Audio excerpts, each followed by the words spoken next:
नमस्कार, आप देख रहे हैं आर्या न्यूज और मैं हूं आपके साथ पवन पांडे। स्वागत है आपका स्वर्णिम मध्य प्रदेश छत्तीसगढ़ में। तो बड़ी खबर के साथ बुलेटिन का आगाज करते हैं। केंद्रीय खाद्य प्रसंस्करण उद्योग एवं जल शक्ति राज्य मंत्री प्रहलाद सिंह पटेल ने भोपाल में पत्रकार वार्ता की और इसमें उन्होंने जल जीवन मिशन की उपलब्धियों को गिनाया।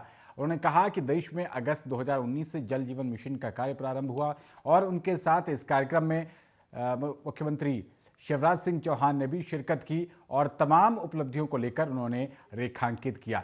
बताया जा रहा है कि मध्य प्रदेश में इसका काम मई 2020 से प्रारंभ हुआ और मध्य प्रदेश में जल जीवन मिशन के पहले 14.5% घरों में नल से जल मिल पाता था, जो अब बढ़कर 36.5% से भी आगे जा चुका है। वहीं प्रहलाद सिंह पटेल ने कहा कि जल जीवन मिशन के तहत प्रदेश में 2024 तक कुल 1 करोड़ 22 लाख क्रियाशील घरेलू नल कनेक्शन उपलब्ध कराए जाने हैं। 17 दिसंबर 2021 तक प्रदेश में 44.64 लाख यानी कि करीब 36.5% परिवारों को घरेलू नल कनेक्शन उपलब्ध करा दिए गए हैं। तो इस दौरान बताया जा रहा है कि मध्य प्रदेश अकेला राज्य है जिसमें समस्त जिला स्तरीय पेयजल परीक्षण प्रयोगशालाएं NABL प्रमाणित हैं। उन्होंने कहा कि जल जीवन मिशन के तेजी से क्रियान्वयन के लिए प्रदेश के बजट को वर्ष 2021-22 में 3 गुना करीब 5,824 करोड़ रुपए किया गया, जिससे राज्य का जो अंश है वो व्यय करने में मध्य प्रदेश 1,260 करोड़ रुपए यानी कि पहले स्थान पर है। साथ ही कहा कि अगर 1 करोड़ से अधिक परिवार वाले राज्यों जिनमें उत्तर प्रदेश, पश्चिम बंगाल, बिहार, महाराष्ट्र, तमिलनाडु, मध्य प्रदेश और राजस्थान की बात की जाए तो नल से जल इस मामले में मध्य प्रदेश 36.50% यानी कि चौथे स्थान पर है और हर घर जल उपलब्ध कराने के मामले में भी मध्य प्रदेश चौथे स्थान पर रहा है। तो केंद्रीय मंत्रिमंडल ने 8 दिसंबर 2021 को केन बेतवा नदी को जोड़ने वाले प्रोजेक्ट को मंजूरी दे दी है और इस प्रोजेक्ट के अस्तित्व में आने के बाद मध्य प्रदेश के कई जिलों को फायदा पहुंचेगा। तो इस पत्रकार वार्ता में यह भी बताया गया कि फूड प्रोसेसिंग के क्षेत्र में अपार संभावनाएं हैं। भारतीय फूड प्रोसेसिंग कंपनियां विश्व के मंच पर अपना मुकाम हासिल करें और वैश्विक ब्रांड के तौर पर उभरें, इसके लिए हर संभव प्रयास सरकार कर रही है। प्रत्येक क्षेत्र विशेष में मान्यता प्राप्त फूड प्रोसेसिंग लैब की स्थापना के भी प्रयास किए जा रहे हैं और साथ ही मध्य प्रदेश में 2 mega food park scheme Indus mega food park private limited Khargone और Avanti mega food park private limited Dewas, ये जो है वो अंडर प्रोसेस में हैं। तो इससे पहले प्रहलाद सिंह पटेल ने मुख्यमंत्री शिवराज सिंह चौहान के साथ केन बेतवा लिंक, जल जीवन मिशन और स्वच्छ भारत मिशन को लेकर समीक्षा बैठक में हिस्सा लिया और प्रदेश में सारी योजनाओं की स्थिति की जानकारी भी ली। इसके अलावा पटेल और शिवराज के बीच जल जीवन मिशन और खाद्य प्रसंस्करण क्षेत्र के विकास को लेकर नई ऊंचाइयां देने पर लंबी बातचीत भी हुई। केंद्रीय मंत्री प्रहलाद पटेल ने भोपाल में केली फूड और वाटर टेस्टिंग लैब का निरीक्षण भी किया। लैब द्वारा परीक्षण के दौरान अपनाए जाने वाले मापदंडों की जानकारी भी ली।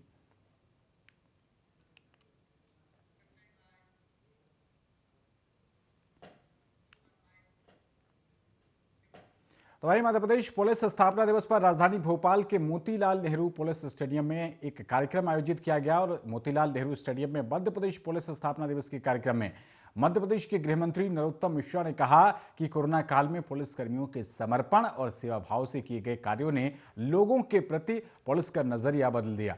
संक्रमण के इस चरम काल में पुलिसकर्मियों ने अपनी जान को दांव पर लगाकर हम सभी को सुरक्षित किया। ये बड़ी बातें सूबे के गृह मंत्री नरोत्तम मिश्रा ने अपने संबोधन में कही।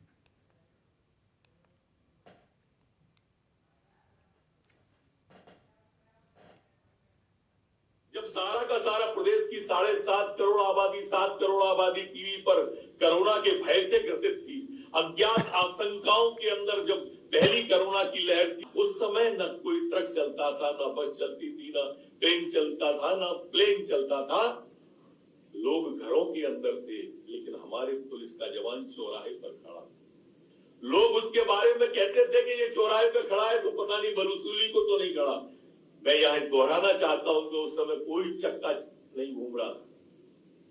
वो जवान हमारी जान के लिए खड़ा था और हमारी जान के लिए भी अपनी जान को संकट में डाल के खड़ा था। वो अपने परिवार को दूर से निहारता था, अपने बच्चों से नहीं मिलता था। वो 40 और 45 के टेम्परेचर में PPE किट को पहनकर जब वो चौराहे पे खड़ा होता था, आप भी निकलते थे, आप भी सड़क पे गए, मैं भी गया, तो वास्तव में लगता था कि ये जवान सीमा पर सैनिक की तरह आज हमारे चौराहे पर, तिराहे पर और चौराहे पर खड़ा होकर आम आवाम की रक्षा करने के लिए खड़ा हुआ है।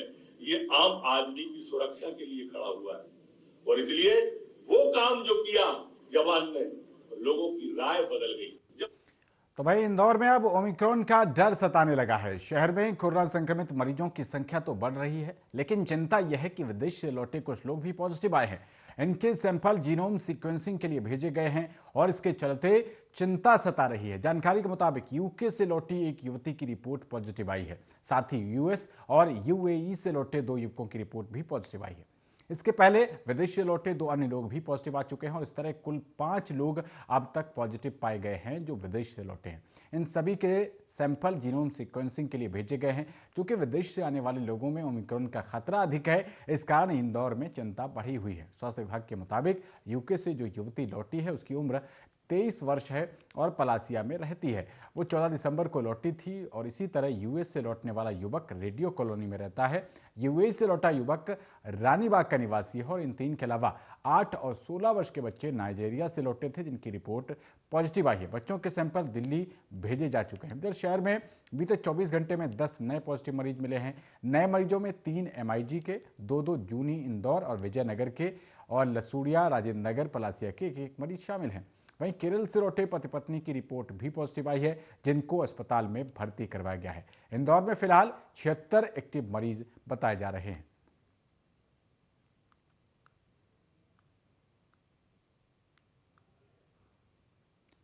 वहीं मध्य प्रदेश पुलिस स्थापना दिवस पर बोलते हुए मध्य प्रदेश के गृह मंत्री नरोत्तम मिश्रा ने बड़ा बयान दिया है। उन्होंने कहा है कि देश में पहली बार प्रदेश बीजेपी की सरकार ने नाबालिग बच्चियों से रेप पर फांसी की सजा का कानून बनाया। उन्होंने कहा कि आज प्रदेश के प्रत्येक जिले में महिला थाना और हर थाने में महिला डेस्क है। बेटियों और महिलाओं की प्रति सोच बदलने के लिए पुलिस महकमा बड़े पैमाने पर जन जागरण अभियान भी चला रहा है। तो वहीं उत्तर प्रदेश विधानसभा चुनाव से पहले सभी दल जीत की तैयारियों में लग गए हैं। इसी क्रम में आज बीजेपी जन विश्वास यात्रा का आगाज करने जा रही है। इसके लिए बीजेपी के दिग्गज नेता और मध्य प्रदेश के मुख्यमंत्री शिवराज सिंह चौहान यूपी पहुंचने वाले हैं। बता दें कि शिवराज सिंह आज बलिया से इस यात्रा का शुभारंभ करेंगे और बताया जा रहा है कि इस यात्रा के लिए हरियाणा से करीब 12 वाहन मंगाए गए हैं जो बीजेपी के रंग में रंगे हुए। शिवराज सिंह चौहान जिस यात्रा को लीड करेंगे वो बलिया से निकलेगी और गोरक्ष प्रांत के 61 विधानसभाओं को कवर करेगी। ये यात्रा 20 दिसंबर को वांसडिया विधानसभा क्षेत्र के सुखपुरा पहुंचेगी। इसके बाद फेफना विधानसभा के पचकोरा में आएगी और अंत में मऊ के लिए प्रस्थान करेगी। अगली खबर का रुख करते हैं। मध्य प्रदेश पुलिस स्थापना दिवस पर राजधानी भोपाल के मोतीलाल नेहरू पुलिस स्टेडियम में कार्यक्रम आयोजित किया गया और इस कार्यक्रम में सूबे के गृह मंत्री नरोत्तम मिश्रा ने पुलिस पर गर्व होने की बात कही। उन्होंने कहा कि प्रदेश में बीजेपी सरकार ने डकैतों और गिरोहों का सफाया करने के साथ साथ सिमी और नक्सलियों के पूरे नेटवर्क को ध्वस्त कर दिया। छिटपुट घटना के आरोपियों को भी जेल की सलाखों के पीछे पहुंचाने वाले प्रदेश पुलिस के जवानों पर आज हर प्रदेशवासी को गर्व है।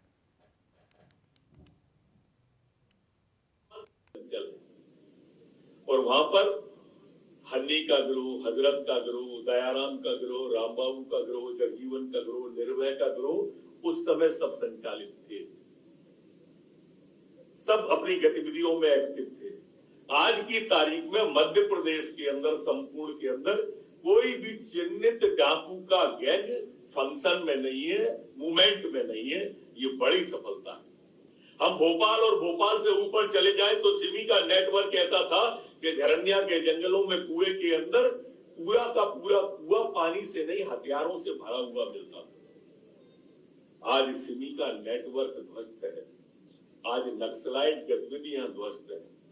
हमें आज पुलिस स्थापना दिवस पर अपने जवान पर इसलिए गर्व होता है कि छुटपुट घटना का भी एक भी आरोपी आज मध्य प्रदेश के अंदर खुला हुआ नहीं घूम रहा है। सारे के सारे आरोपी जेल के अंतरिक्षों के पीछे हैं। 904 माफियाओं के खिलाफ हमने पिछले 15 महीने के अंदर कार्रवाई की। मैं जिस अंचल से आता हूं। बुलेटिन में आगे बढ़ते हैं। छत्तीसगढ़ के मुख्यमंत्री भूपेश बघेल ने बीजेपी को षड्यंत्रकारी और लोगों की भावनाओं को भड़काने वाली पार्टी करार दिया है। बीजेपी के सह प्रभारी नितिन नवीन के आरोपों पर मुख्यमंत्री बघेल ने कहा है कि षड्यंत्र करके झीरम में हमारे नेताओं को मार डाला गया, जांच भी करने नहीं दे रहे हैं। षड्यंत्रकारी वो हैं कि हम लोग हैं, ये सवाल उन्होंने पूछा। साथ ही कहा कि षड्यंत्र वो लोग करते हैं। राजधानी रायपुर से शनिवार को मुंगेली रवाना होने से पहले पत्रकारों से चर्चा करते हुए बघेल ने यह कहा कि बीजेपी के लोग पूरे समय इसी उधेड़-बुन में लगे रहते हैं कि कैसे लोगों को धोखा दिया जाए, कैसे लोगों की भावनाओं को भड़काया जाए। ये सारे षड्यंत्र प्रदेश ही नहीं पूरा देश देख रहा है। और 15 लाख रुपए देने का वादा किया, झांसे में लेकर वोट ले लिया, आज तक किसी को भी 15 लाख नहीं मिला। साथ ही उन्होंने कहा कि 2 करोड़ नौजवानों को रोजगार देंगे, ये बोला था लेकिन नहीं मिला। इसी छत्तीसगढ़ में आदिवासियों को गाय देने की बात कही थी लेकिन मिला नहीं।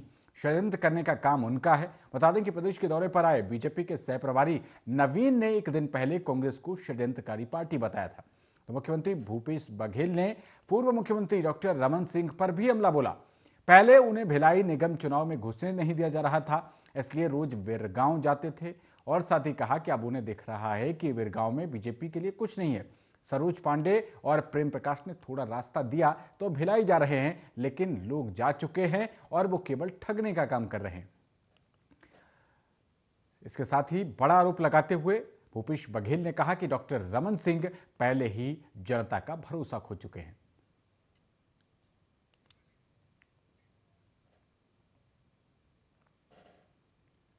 आगे बढ़ते हैं। मध्य प्रदेश पुलिस स्थापना दिवस पर राजधानी भोपाल के मोतीलाल नेहरू पुलिस स्टेडियम में आयोजित कार्यक्रम में सूबे के गृह मंत्री नरोत्तम मिश्रा ने कांग्रेस पार्टी पर निशाना साधा। उन्होंने कहा कि बालाघाट में कमलनाथ जी का प्रदेश पुलिस की आलोचना करना समझ से परे है। साथ ही कहा कि कांग्रेस की सरकार में तत्कालीन परिवहन मंत्री लिखीराम कामरे जी की नक्सलियों ने हत्या कर दी थी। बीजेपी सरकार बनने के बाद नक्सलियों के नेटवर्क को ध्वस्त कर दिया गया और वो किसी बड़ी घटना को अंजाम नहीं दे पाए हैं।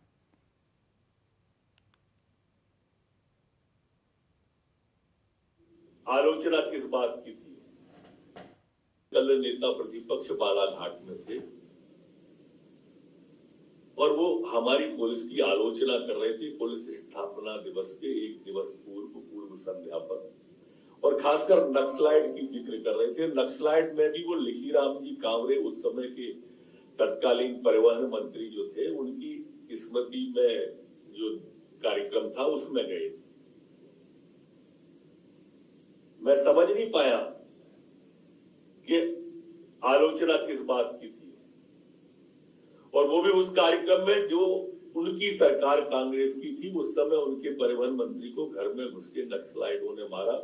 मुख्यमंत्री जी, आपके आने के बाद मध्य प्रदेश में कोई नक्सली गतिविधि हमने उस इलाके में नहीं होने दी। और अभी जैसा हमारे डीजीपी महोदय कह रहे थे, पिछले 15 महीने में हमने 84 लाख रुपए के नक्सली इनामी धराशायी किए अथवा गिरफ्तार किए, और जो पुलिस के जवान थे उनको भी आउट ऑफ टर्न प्रमोशन देकर हमने उन सबको भी सम्मानित किया है। और आज वहां पर हम नक्सली गतिविधियों को पूरी तरह। तो वहीं छत्तीसगढ़ के मुख्यमंत्री भूपेश बघेल ने पराली को लेकर एक वीडियो सोशल मीडिया पर अपलोड किया है। उन्होंने माइक्रो ब्लॉगिंग साइट ट्विटर पर एक वीडियो पोस्ट कर लिखा कि धान की कटाई पूरी हो गई। पराली को, जिसे छत्तीसगढ़ में हम पैरा कहते हैं, वो खेतों में जमा करके रखा गया है। इसे किसान जला नहीं रहे हैं, गौठानों यानी गौशालाओं में दान करेंगे और गोबर निकलेगा तो बेच सकेंगे। साथ ही कहा कि छुट्टा जानवरों की समस्या भी दूर हो रही है और प्रदूषण से भी बचाव हो रहा है। ये कारगर मॉडल है। आजकल पराली प्रबंधन को लेकर तमाम राज्य सरकारें एक दूसरे के ऊपर जहां हमलावर दिख रही हैं, वहीं दूसरी तरफ दिल्ली और पंजाब जैसे राज्यों की सरकारें पराली मैनेजमेंट को लेकर अपनी अपनी तरफ से तमाम नई नई योजनाएं लाती हैं। और उसी कड़ी में छत्तीसगढ़ सरकार की तरफ से जो गौठान योजना लाई है, उसकी तरफ से हेलीकॉप्टर से ये वीडियो बनाया गया और वीडियो डालकर ये पराली का मॉडल छत्तीसगढ़ सरकार की तरफ से पेश किया जा रहा है। इसकी राज्य में काफ़ी ज़्यादा चर्चा हो रही है और इसी के साथ किसान है उसको एक अर्थ से जोड़ा जा सके, उसकी परिकल्पना को भी साकार करते हुए ये योजना दिखाई दे रही है। तमाम आलोचनाओं के बीच छत्तीसगढ़ के सीएम भूपेश बघेल का ये वीडियो बहुत ही ज़्यादा चर्चा का विषय बना हुआ है और साथ ही किसान को किस तरीके से उसकी इनकम को बढ़ाया जा सके और उसके लिए आय के साधन कितने और ज़्यादा बढ़ाए जा सके, उस दिशा में ये वीडियो काफ़ी ज़्यादा कारगर सिद्ध होता है।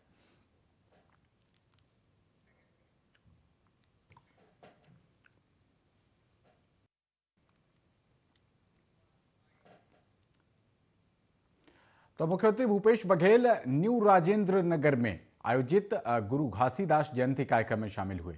वहां पर उन्होंने कहा कि जैत खाम की आरती और पूजा अर्चना की, साथ ही बाबा गुरु घासीदास के चित्र पर माल्यार्पण कर प्रदेश की समृद्धि और खुशहाली की कामना की।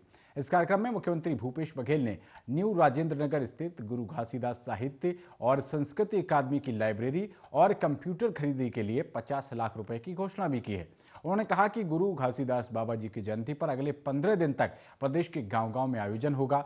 हम सब उनके संदेशों और दिखाए गए रास्ते पर चलने का संकल्प लेते हैं। उन्होंने अपने उपदेशों के माध्यम से दुनिया को सत्य, अहिंसा और सामाजिक सद्भावना का मार्ग दिखाया। बाबा गुरु घासीदास जी ने लोगों को मानवीय गुणों के विकास का रास्ता दिखाया और नैतिक मूल्यों की पुनर्स्थापना की। साथ ही यह संदेश भी दिया कि सभी मनुष्य एक समान हैं। गुरु घासीदास जी ने शिक्षा को बढ़ावा देने के साथ साथ सामाजिक समरसता और सबके उत्थान की दिशा में काम किया। बाबा गुरु घासीदास जी के उपदेश आज भी प्रासंगिक हैं। ये बड़ी बातें छत्तीसगढ़ के सीएम भूपेश बघेल ने की।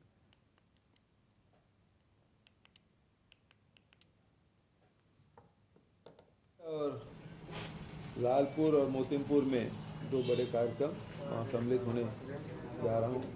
बाबा जी के संदेश मन के एक समान का संदेश उन्होंने दिया, मानवता का संदेश उनका रहा और सत्य के ही ईश्वर माना है उन्होंने। तो ये पूरा 15 दिन गुरु घासीदास जयंती का आयोजन हमारे छत्तीसगढ़ के गांव-गांव में बहुत हर्षोल्लास के साथ पंथी टोली मांदर के थाप में नृत्य करते, गीत गाते सभी जगह दिखाई पड़ेंगे। तो एक उत्सव का माहौल पूरे छत्तीसगढ़ में बाबा जी की जयंती, जिसे हम सब शामिल होकर आशीर्वाद भी लेते हैं और उस रास्ते पे चलने का